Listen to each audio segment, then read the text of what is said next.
Hello dear students, I am David Bisen. Welcome to Satpura group. आज हम discussion करने वाले हैं डिप्लोमा इलेक्ट्रिकल सेकेंड सेम का बेसिक इलेक्ट्रॉनिक्स का सिलेबस।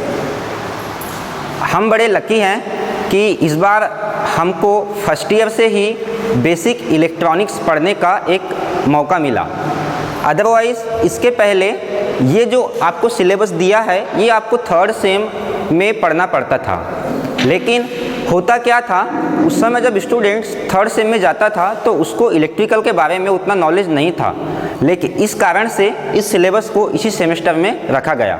तो हम अब डिस्कशन करने वाले हैं कि इस सिलेबस में कौन कौन से टॉपिक है और ये भी जानेंगे कि ये जो आपका सब्जेक्ट दिया है हम लोगों के लिए कितना इम्पोर्टेंट है, क्योंकि हम लोग का कोर ब्रांच है इलेक्ट्रिकल इंजीनियरिंग और आप लोग के अभी फर्स्ट ईयर में इस सब्जेक्ट के अलावा फिजिक्स, केमिस्ट्री, कंप्यूटर, मैथ्स ये तो इम्पोर्टेंट है, लेकिन साथ में यदि आप इसी ब्रांच के थ्रू आगे बहुत कुछ करना चाहते हैं तो आपका सबसे इम्पोर्टेंट सब्जेक्ट बेसिक इलेक्ट्रॉनिक्स ही कहलाएगा। क्योंकि आज के समय में आप देखते होंगे कि जितने भी टेक्निकल कंपटीशन एग्ज़ाम होता है, अपने को किसी भी जॉब में एंट्री करने के लिए, गवर्नमेंट एग्ज़ाम में एंट्री करने के लिए या गवर्नमेंट जॉब में एंट्री करने के लिए कंपटीशन एग्ज़ाम देना पड़ता है। वो दो टाइप से होता है, एक नॉन टेक्निकल पार्ट का और एक टेक्निकल पार्ट। तो हम लोग टेक्निकल की पढ़ाई कर रहे हैं और टेक्निकल में ये जो आपका सिलेबस है ये आता है आपका सेकंड सेम में बेसिक इलेक्ट्रॉनिक्स और एक लगता है BEE। ये दो सिलेबस आपको आगे तक महत्वपूर्ण होंगे। लेकिन इसके अलावा जो फिजिक्स, केमिस्ट्री है ये भी इम्पोर्टेंट है, बट ये जो दो सब्जेक्ट है ये आपका जब तक टेक्निकल फील्ड में आपको जॉब नहीं लग सकता उस समय तक काम आएगा। तो आज हम जानते हैं कि आपके सिलेबस में कौन कौन से टॉपिक है। आइए, जैसा कि आप देख रहे हैं फर्स्ट यूनिट में फंडामेंटल ऑफ सेमीकंडक्टर। इसमें क्या होता है, जितने भी आपने अभी तक, जैसा मोस्टली आप लोग साइंस ग्रुप वाले स्टूडेंट होंगे या डिप्लोमा में 10th के बाद डायरेक्टली भी आते हैं ना, तो साइंस ग्रुप में हम बेसिक इलेक्ट्रॉन के बारे में जानते हैं।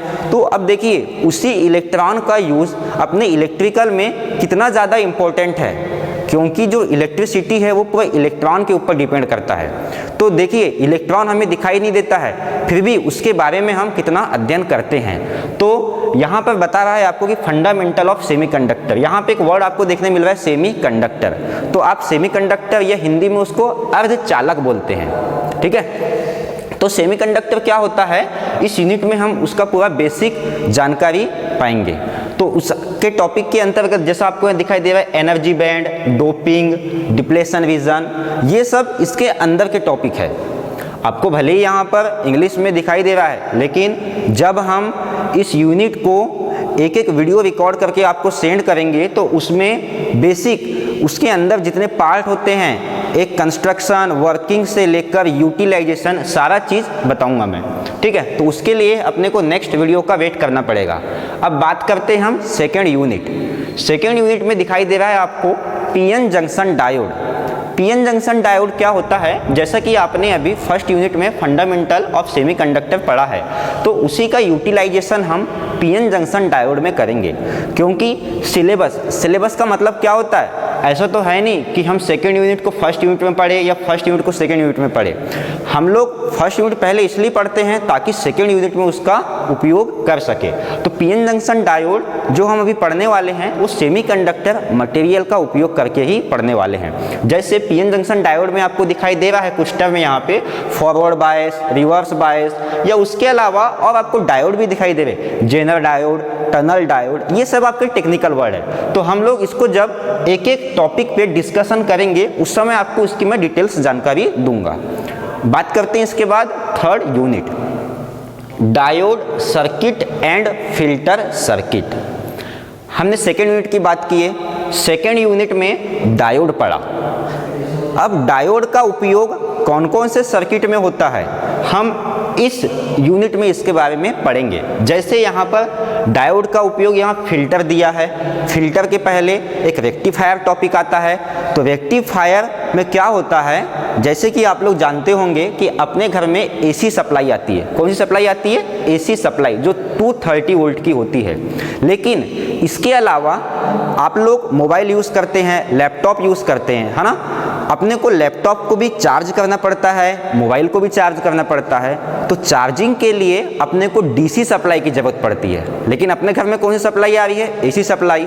तो अब अपने को उस एसी को डीसी सप्लाई में कन्वर्ट करना है। तो यहाँ पर जो एक रेक्टिफायर टर्म आपको दिखाई दे रहा है, उसी सर्किट के माध्यम से हम एसी को डीसी में कन्वर्ट करते हैं। उसके बाद आपको दिखाई दे रहा होगा फिल्टर। फिल्टर में भी क्या होता है कि अपने को एसी से डीसी प्योर फॉर्म में नहीं मिलता है, कुछ ना कुछ पार्ट उसमें एसी रह जाते हैं। तो उस फिल्टर के माध्यम से हम उस एसी पार्ट को भी वहाँ से रिमूव करते हैं।